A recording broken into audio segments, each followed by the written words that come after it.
موږ به په خپلو عملونو غرور او فخر نه کوو.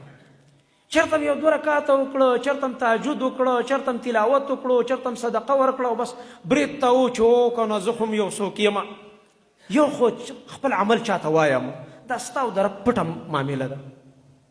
دې وجې نو هغه بندګان ډېر خوش قسمته دي چې د یو نیک عمل وکړي، دنه نه خپل بچي خبر شي، نه ترې ښځه خبر شي، نه ترې مور پلار خبر شي، نه ترې رونه خویندې، او نیک اعمال وکړي. پټ اکاونټ دی، دا به قیامت کې کولاویږي، پټ خزانه. او ټیک ده که انسان په زړه کې ریا نه او چا پې ولیدلي نو خیر دی، خبره نشته، خو ته به یې د دې دپاره نه کې چې ما دې خلک وویني او زما دې خلک صفت وکړي، دا په زړه کې نه راولي. بلکې الټه به مؤمن بنده یریږي د دې نه چې الله مکه دا عمل خو مې وکړ خو ضایع او برباد رانه نشي. دا په قرآن کریم کې الله د مؤمنانو په صفت کې دا خبره ذکر کړې ده. سورة مومنون کې الله رب العالمین د مؤمنانو صفات ذکر کړي دي. نو په هغې کې یو صفت الله رب العالمین دا ذکر کړی دی چې الله رب العالمین فرمایي والذین یؤتون ما آتوا وقلوبهم وجلة انهم الى ربهم راجعون. الله رب العالمین فرمایي دا مؤمنان هغه کسان دي چې دوی کوي هغه څه چې دوی یې کوي.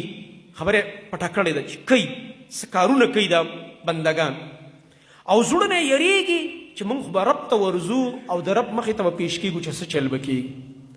نو دې آیت کې دا پته ونه لګي دا څه کوي دوی.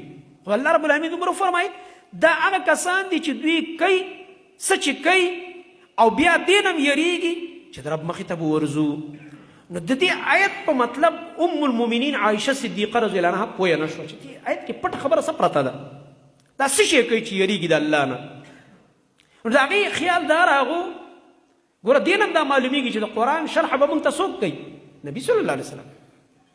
نو عایشه رضی الله عنها تپوس کوي د الله نبي وی سألت رسول الله صلی الله علیه وسلم عن هذه الآیه، د دې آیت په باره کې ما د رسول الله صلی الله علیه وسلم نه تپوس وکړو چې خوږه رسوله د الله رب العالمین چې فرمایي دا هغه کسان دي چې دوی کوي هغه څه چې دوی کوي او بیا د رب نه م یریږي چې د رب مخې ته به ورځو. دا څوک دي؟ اهم الذین یشربون الخمر ویسرقون. آیا دا هغه خلک دي چې شرابونه څکي، غلاګانې یې کړي دي، ګناهونه او زناګانې وغیره وغیره دا کارونه یې کړي دي، بیا خو سړی خامخا یریږي. ګناهونه دې کړي نو څه چل به کېږي؟ د ګناه خامخا نتیجه خرابه ده که نه؟ ای د الله نبي دې آیت کې هغه کسان مراد دي چې ګناهونه یې کړي دي، شراب خواره او غله او فلان فلان. نبی علیه السلام وایي ای د صدیق لورې نه نه دې آیت کې دغه کسان نه دي مراد چې ګناهونه یې کړي دي، غلاګانې او شرابونه او زناګانې او بل عمل نه. نبی صلی الله علیه وسلم فرمایي ولکنهم الذین یصومون ويصلون ويتصدقون وهم يخافون الا تقبل منهم. الله اکبر.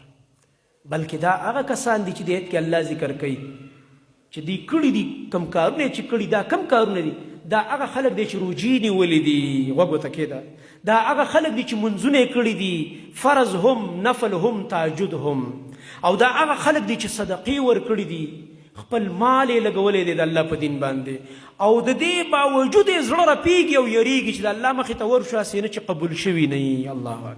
دا کمال دی. په خپل عمل به فخر نه کړو، تکبر او غرور به نه کړو. دا څه چې کوو بېرته به د الله نه یریږو چې یا الله قبول یې کړه رانه. خاطه خبره دار چې قبول شي.